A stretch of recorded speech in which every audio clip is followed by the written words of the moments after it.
Voltando então. Meio parecida, né, com a que ele passou semana passada, né? Um pouco parecido, eu acho.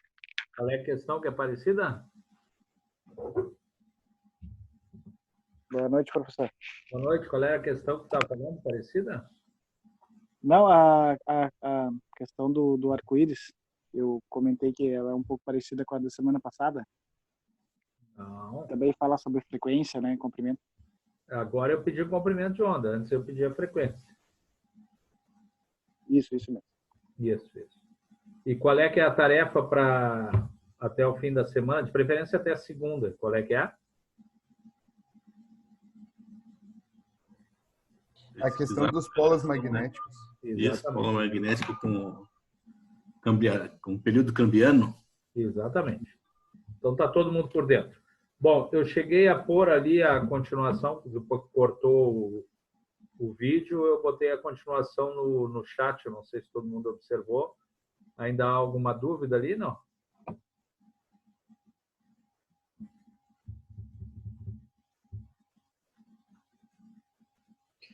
Sor, sobre o que tu me pediu da pesquisa das ondas do mar. Pois não. Eu dei uma pesquisada aqui. Sim. E eu vi que, assim, é realmente por causa do vento. Sim. E tem uma explicação de por que lagoas e rios não tem o vento não afeta lagoas e rios. É por causa do tamanho. Tenha bondade, pode falar. É por causa da superfície da água do mar e da água do rio e lagoa. Por causa que quando o vento afeta a água do mar, a onda começa com 2 centímetros, uma coisa assim, e a onda vai aumentando conforme o vento vai empurrando por longas distâncias, muito longas, distâncias extremamente longas. Uhum. E não tem superfície o suficiente para fazer isso em lagos e lagoas, só no mar. Não teria distância tão grande. Não teria distância suficiente para criar uma onda só com o vento. Mas é estranho, né? Porque eu já vi ondas brotando bem pertinho de mim. Eu entendi o que tu falou, mas contrapondo, sim, eu já estive no mar e não em local tão fundo, e as ondas brotavam a partir dali, né? Que a onda, ela não, a onda que a gente vê com a espuma branca, digamos assim, que a gente vê perto, sim, ela não é toda a onda. A onda, na verdade, ela vem do fundo, mas a gente não é essa clássica onda que a gente vê com, não se vê que o ela início, vem vindo. Então. Ela é uma ondulação. Quando ela vai chegando perto da praia, como é o atrito da areia com a onda que faz a onda ficar desse jeito. Que daí é quando ela quebra na praia. É por isso que ela parece diferente. Do resto, a onda é uma ondulação. A gente só nota o finzinho, então, né? Isso. Tem a ver com o professor. Oi? No mar, ela tem a pista pro vento. Quando o vento continua furar contínuo, ela aumenta a altura da onda. Isso que nos lagos não tem, porque o espaço é curto. Isso, exatamente. O colega está dizendo, exato. O professor também tem a questão do banco de areia, né? Que nem o colega falou. Ela vem lá, desde lá do meio do oceano, né? Se formando lá e o vento vem trazendo ela. Aí quando chega na beirada ali, onde tem as formações de banco de areia, né? Que aí onde toda aquela onda que tá vindo, ela se choca com o banco de areia e faz ela levantar, né? Aí no que ela levanta, mas tudo o quê? Depende de vento e depende de corrente, né?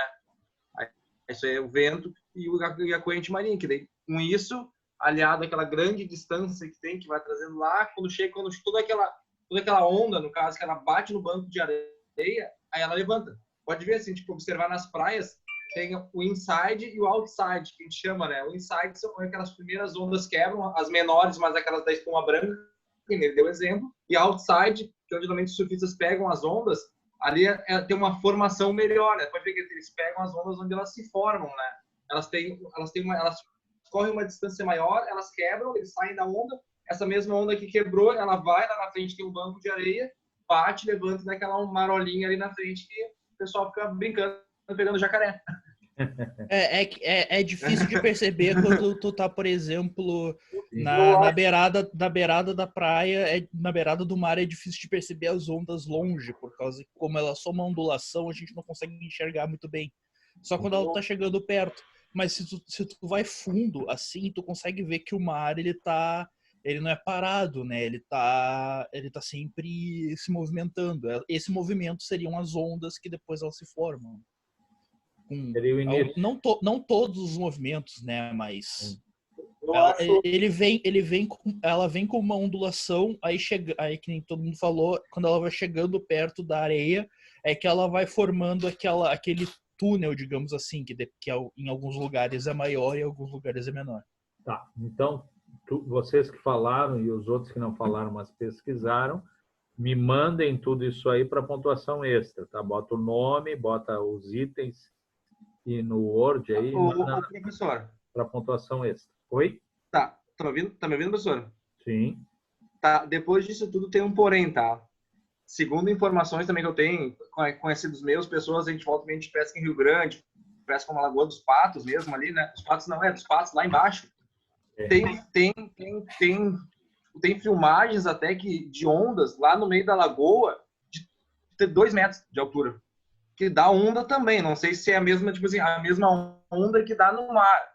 Mas, de fato, de barco, tu tá lá pescando no meio da lagoa, lá no do canal. Não, mas é justamente... Tu bate num canal, levanta, daí, mas dá de 2 metros de altura. É justamente por causa do tamanho.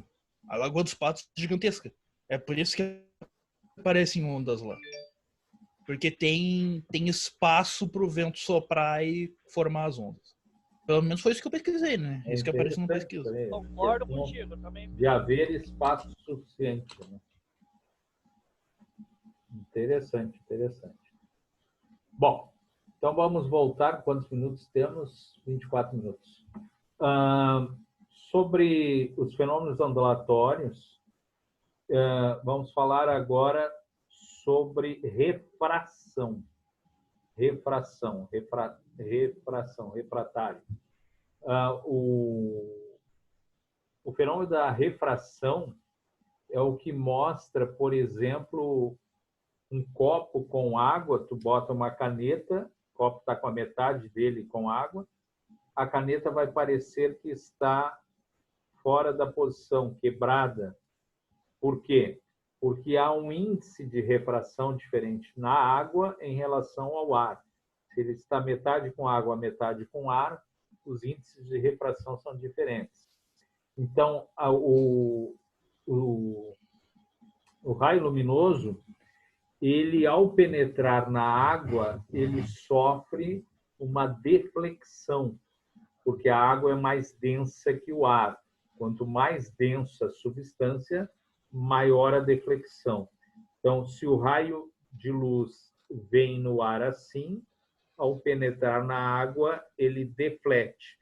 Se penetrar no vidro, que é mais denso ainda, deflete mais ainda. Essa deflexão proporciona essa imagem que parece que está quebrada a água dentro de um copo que está com metade com água e a metade ar, certo? Outra questão que proporciona a refração, bem importante no visual, é que o índio pesca com um arpão. Se ele vai atirar o arpão onde ele enxerga o peixe, ele não vai acertar o peixe, porque ocorre essa deflexão da luminosidade.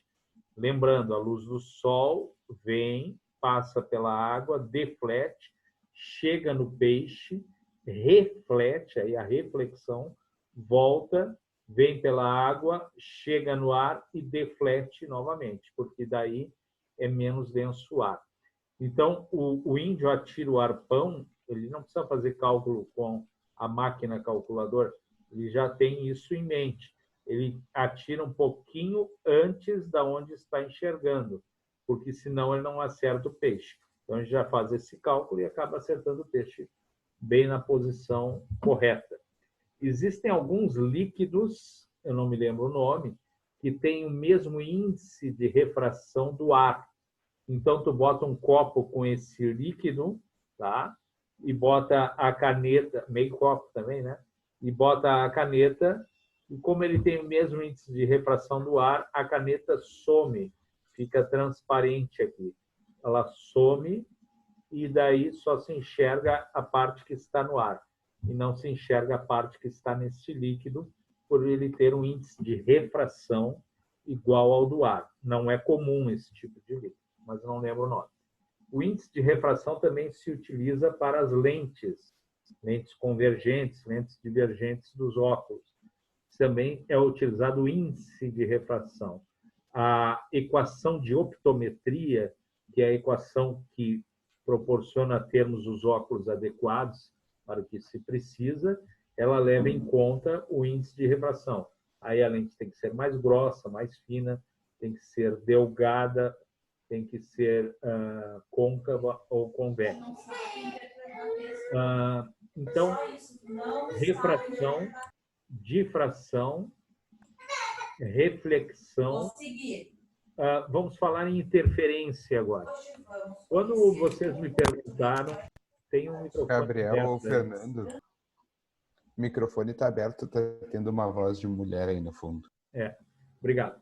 Então, quando vocês me perguntaram se as ondas eletromagnéticas advindas do Sol, né, tipo raio-x, luz visível, luz não visível, infravermelho, ultravioleta, e os próprios elétrons, que a gente chama vento solar, quando chegam na Terra, se provocam interferência. Vocês me perguntaram, eu disse, é comum acontecer interferência.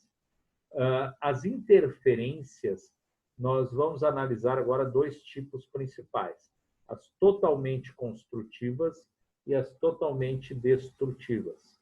Existem outros milhares de tipos de interferência entre estas duas que estão nos limites. A interferência totalmente destrutiva é quando é uma crista e é um vale. É um vale e é uma crista. E entre essas duas cristas e vales só se tem nós. Dou um exemplo.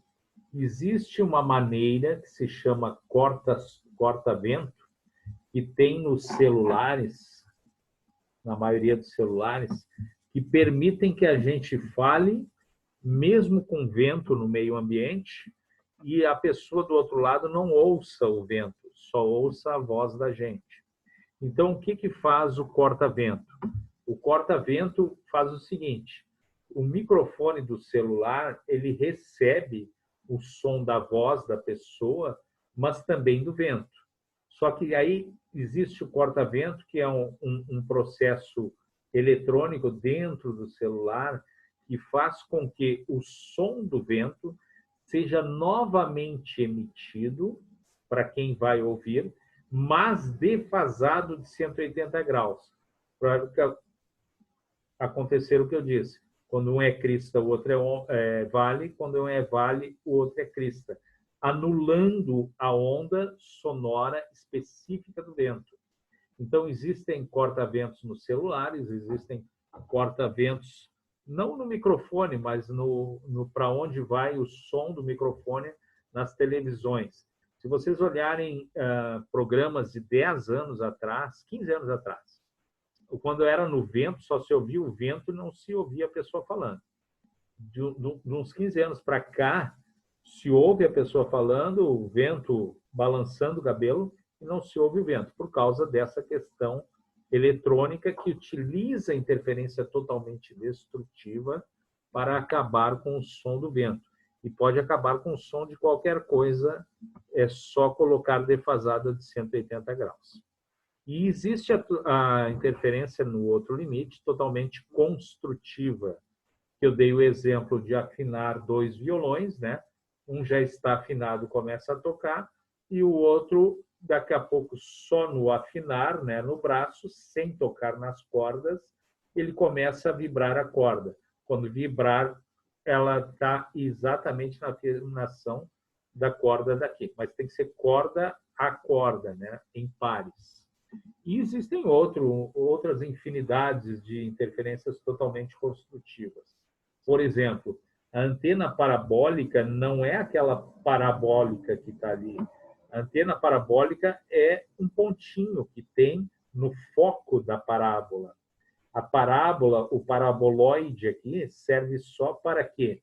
Para que a onda que está vindo bata no paraboloide, reflita e venha até o foco onde está a antena. Então, vem várias ondas, batem na parábola, refletem e vêm até o foco. Então, se tirar o paraboloide e deixar só a antena, vai só chegar uma onda aqui. Agora, com o paraboloide, além dessa onda que está vindo e as outras que passariam direto, refletem e ampliam, aumentam a intensidade, aumentam a amplitude. Então, esse é um exemplo de interferência totalmente construtiva. Outro exemplo de interferência totalmente construtiva é numa orquestra, né? Toda a orquestra já está afinada e começa a tocar. Então, sai um som maravilhoso. É interferência totalmente construtiva. Antes de estarem afinados os instrumentos, é uma bagunça. Não sei se alguém de vocês já ouviu uma orquestra antes da afinação. É uma barulheira só que eles fazem e depois começa a afinação para depois começar a apresentação. Então, são muitos exemplos de interferência totalmente construtiva. As principais são essas, totalmente construtiva e totalmente destrutiva. Mas no dia a dia tem várias que não são nem totalmente destrutiva, nem totalmente construtiva. O professor, está travando muito. São interferências. Oi? Não ouvi a pergunta. Está travando bastante aí. Ah, é? Para mim estava normal, eu não sabia. Quer que eu repita alguma coisa? Ok? Vou dar um outro exemplo de interferência.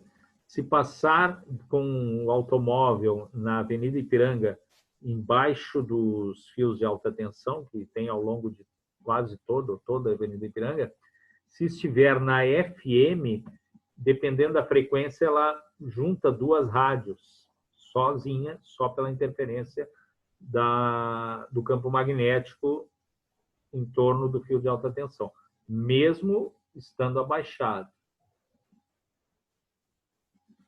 O colega está perguntando se tem grupo de Física 2, estão perguntando aqui. Pede para ele deixar o telefone ali, que tem um grupo, senhor, adicionam ele.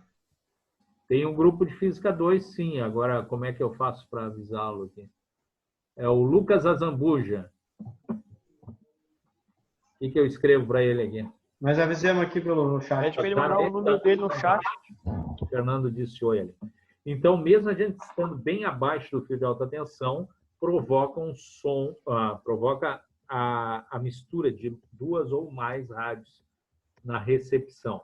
Se está no AM, no rádio do carro, e passa lá na Ipiranga, vai ouvir um zumbido, assim, além da rádio que se está ouvindo. O Kleber coloca o meu também. Todo mundo está se achando ali? Então tá. Tá tranquilo, senhor. Então tá. Continuando então. Então são vários exemplos de interferência. Então vamos relembrar. Reflexão, refração, difração, polarização, interferência. Já vimos vários fenômenos ondulatórios aí, ok? Alguma pergunta ou podemos seguir? Não? Professor. Pois não? Vai ter alguma atividade a respeito dos sistemas que tu conversou agora conosco? Não entendi a pergunta. Fala de novo, por favor. Vai ter alguma atividade referente a esses 5 temas que tu falou agora com a gente rapidinho? Sim. Agora no finzinho eu vou dar mais uma atividade. Lembrando que tudo isso Tá, okay. É avaliação, tá, pessoal? Tudo é avaliação. Lembrando que quem tem coisas atrasadas, coloque ali atrasado, referente a tal dia, o seu nome, tira a foto, se for no caderno, ou no Word, escreve detalhadamente. Tá? Bom, então, agora eu gostaria que fizessem o seguinte cálculo. Vou mostrar aqui para vocês o seguinte cálculo. Comprimento de onda é velocidade sobre frequência. Nós vimos na semana passada. E vimos que período sobre frequência. Calma aí, professor. Oi? Calma aí, professor. Calma, fala muito devagar. Mas eu estou só comentando da fórmula que nós vimos na semana passada, né? Ah, tá. Você quer fazer o Não, mas nós já vamos anotando e fazendo cálculo. Tá, mas é a fórmula que a gente já viu, só estou anotando aqui e comentando. A gente já viu, vamos usá-las de novo, tá? Ok? Tá. Certinho? Ok. Muito bem. Está avisando aqui que mais 10 minutos. Então vai ser Uma pergunta no chat, é isso? às 22 horas, né? Hein? Não ouvi. E uma pergunta para ti no chat, hein? Olha a pergunta. Por que escutamos o zumbido perto de um transformador de energia? Justamente, o transformador ele tem a entrada e a saída que pode ser invertido. Pode virar saída e entrada, não tem problema nenhum. Então, como é que funciona um transformador? O transformador elétrico funciona só quando a corrente é alternada. Se for contínua, não funciona. Por quê? Sempre onde passa corrente elétrica é induzido em torno do condutor um campo magnético, porque corrente elétrica é corrente de elétrons, elétrons têm cargas, cargas em movimento, tem campo magnético além do elétrico.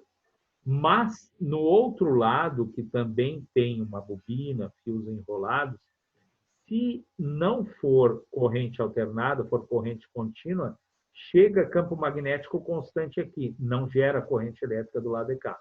Agora, se for corrente alternada, está variando o campo magnético. Variando o campo magnético, chegando o campo magnético variado na segunda bobina, aí sim induz corrente elétrica para o outro lado. Bom, então funciona o transformador devido à passagem de corrente elétrica alternada. Isso proporciona o quê? Campo magnético. Se tem campo magnético, vai interferir na onda eletromagnética. Ah, não é do rádio que ele está falando, é o próprio transformador. Bom, qualquer condutor por onde passa a corrente tem um som. Vocês podem ouvir o barulho do som na resistência do chuveiro elétrico, barulho do som nos fios elétricos. Se estiver bem silencioso na rua, vocês conseguem ouvir. E se a umidade for mais alta, é melhor ainda de ouvir. Na praia é melhor de ouvir. Então, o efeito Joule, que é a passagem de corrente elétrica transformando energia elétrica em energia térmica, ele tem como característica também esse barulho sonoro. Passou corrente elétrica, tem som. Mas normalmente não se ouve porque a intensidade é muito pequena ou porque o som ambiente de outras coisas é muito intenso. Mas sempre tem som, assim como sempre tem aquecimento. Voltando então, eu achei que era no rádio que estava falando, que vai influenciar no rádio como interferência. Então, lembrando das duas fórmulas aqui, tá? Nós temos 8 minutos aí, que nós vimos na semana passada. Quando se tem a frequência de uma luz azul, por exemplo, liga uma lanterna de luz azul. Ao penetrar na água, essa luz azul, ela continuará sendo azul, certo? Ou se liga uma lanterna embaixo d'água de luz azul, vai sair o facho azul. Falando água limpa, né? Água limpa, transparente. Translúcida, transparente. Muito bem.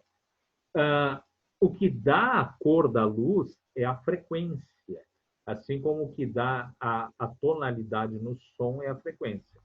Então, vocês podem ver aqui, ó, que não altera a frequência quando a luz passa do ar para a água, da água para o ar, do ar para o vidro, da água para o vidro.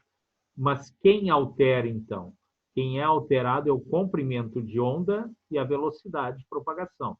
Então, quando eu falei para vocês que a velocidade de propagação é maior do som na água do que no ar, e a velocidade de propagação da luz é maior no ar do que na água, porque aí é o contrário. Quanto mais denso o meio, menor a velocidade de propagação. Então, varia a velocidade de propagação e varia o comprimento de onda. Por quê? Para manter a frequência. Então, como é que se tem certeza que a frequência é mantida? Porque o som não vira de grave, não vira agudo e vice-versa, e a luz de azul não vira vermelho e vice-versa. Então, quem varia é a velocidade de propagação e o comprimento de onda, quando passa de um meio menos denso para um mais denso, ou do vácuo para algum meio material, como o ar, por exemplo. Então, quando nós vimos a refração, além da onda luminosa ela defletir, além da cor permanecer a mesma, o comprimento de onda é alterado e a velocidade de propagação também. Quando a velocidade de propagação é menor na água do que no ar, então o comprimento de onda também é menor na água do que no ar. para uma mesma cor, né? E para som também o processo é o mesmo, só que aí é invertido. Quanto mais denso o meio, maior a velocidade de propagação. E a outra fórmula que nós vimos é o período inverso da frequência, né? Período é tempo, é medido em segundos, é inverso da frequência, que é medida em hertz. Hertz é a mesma coisa que 1 sobre segundo. Então, agora eu vou dar uma atividade, mais uma atividade, vocês estão cheios de atividades, mas vou dar mais uma, também com 6 dias de prazo. Seria a 7ª, disseram que não está pegando no 7º dia, então se der para fazer em 6, melhor, né? Então, vamos lá. Anotem todos, por favor, aí qual é a última atividade da aula de hoje, que é para ser entregue até na segunda. Se conseguir entregar na terça, eu marco terça lá, mas não tem dado 7 dias, eu não sei por quê. Qual é, anotem aí, por favor, o comprimento de onda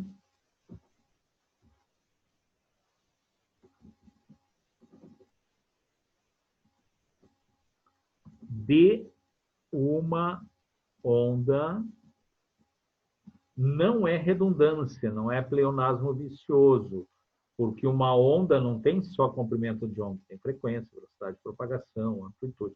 Então, qual é o comprimento de onda? É um elemento de onda. Repetindo, qual é o comprimento de onda de uma onda num forno de micro-ondas? Como tem onda, né? Micro-ondas. Vou colocar aqui na câmera para você.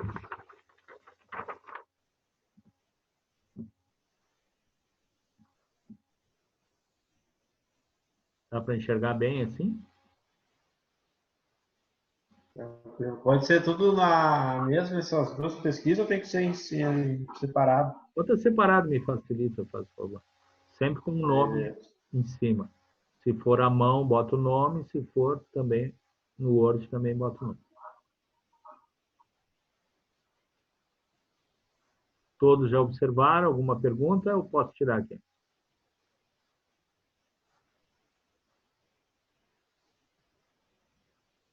Observado, senhor.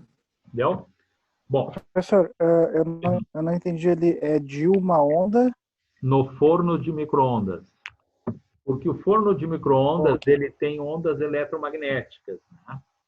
Inclusive são perigosíssimas, né?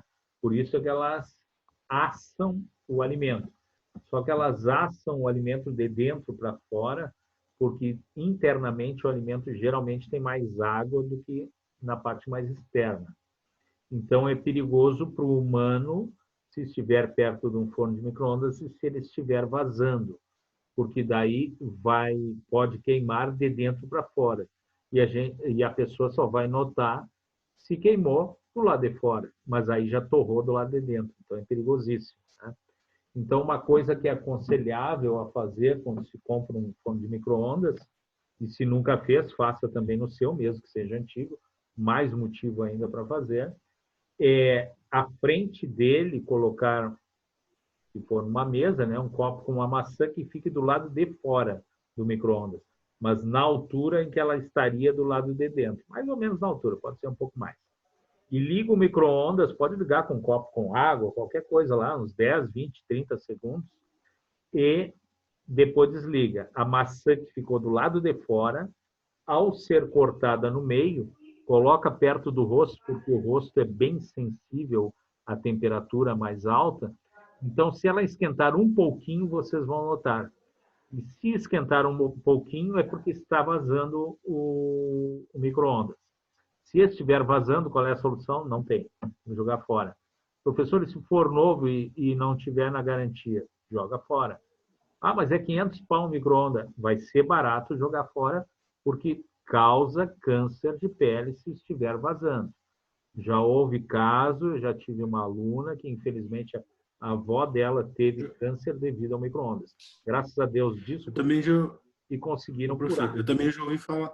Eu já ouvi falar de botar o telefone dentro do forno micro-ondas e tentar ligar para ele. É possível, mas depende da operadora. Teve uma época que a TIM e a Claro podiam, mas a Vivo continuava, mesmo que não